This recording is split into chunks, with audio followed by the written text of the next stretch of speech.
Alors, les collections de Côte d'Ivoire que nous avons au musée d'Angoulême ont 3 provenances principales.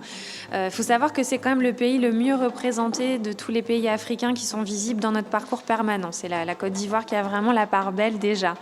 Le fonds le plus ancien du musée, c'est un legs qu'on a reçu en 1934 d'un médecin charentais qui était sur la Rochefoucauld et qui a légué à la ville d'Angoulême l'intégralité de sa collection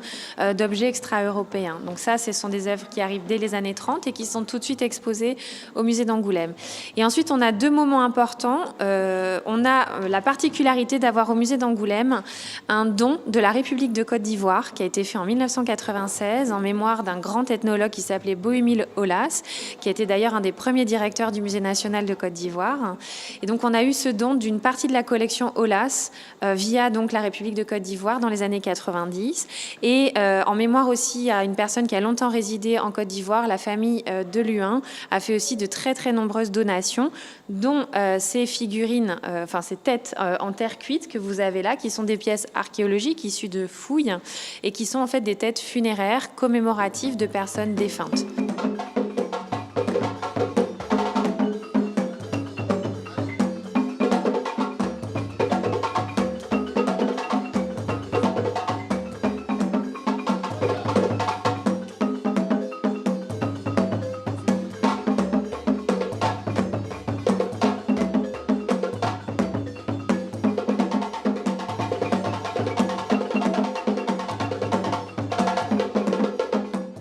Donc là, je vous présente un ensemble de masques, donc originaires toujours de Côte d'Ivoire, de différentes populations. Il y a les gourous qui sont représentés, les Wé, les Bété, les Dans également, les Baoulés. Donc plusieurs groupes culturels de Côte d'Ivoire qui, vous voyez, produisent des masques très différents sur le plan stylistique.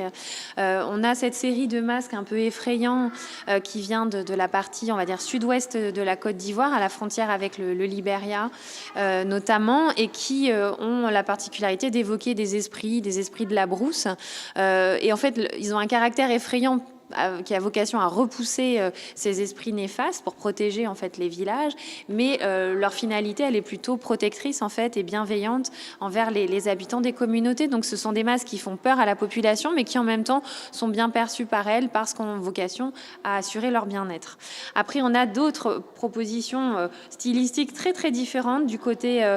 des Dans, des Baoulés qui sont au centre du pays et de leurs voisins les Gourous, vous voyez, avec des visages beaucoup plus doux, beaucoup plus naturalistes et des objets qui évoluent aussi au fil du temps, puisque vous avez celui-ci qui est assez original, qui est finalement un masque plus de divertissement, sur lequel on a ce petit personnage en Vespa, qui est un objet plutôt daté des années 50, qui montre aussi l'évolution du répertoire décoratif de ces objets, et du coup l'évolution des pratiques et de l'utilisation des masques au fil des décennies.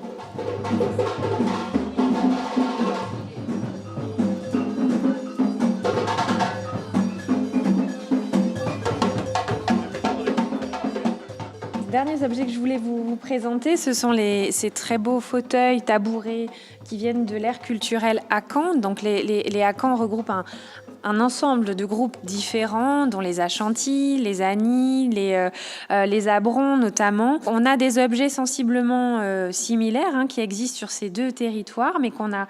quand même souhaité mettre en valeur ici parce qu'ils sont vraiment représentatifs des objets parmi les plus importants que ces civilisations ont pu produire, puisque ce sont des emblèmes de pouvoir, des emblèmes royaux. J'ai choisi celui-ci parce qu'il est assez surprenant. Vous avez un décor de croix chrétienne sur la base de ce tabouret, alors que la plupart du temps, c'est plutôt des motifs décoratifs géométriques qu'on trouve dessus.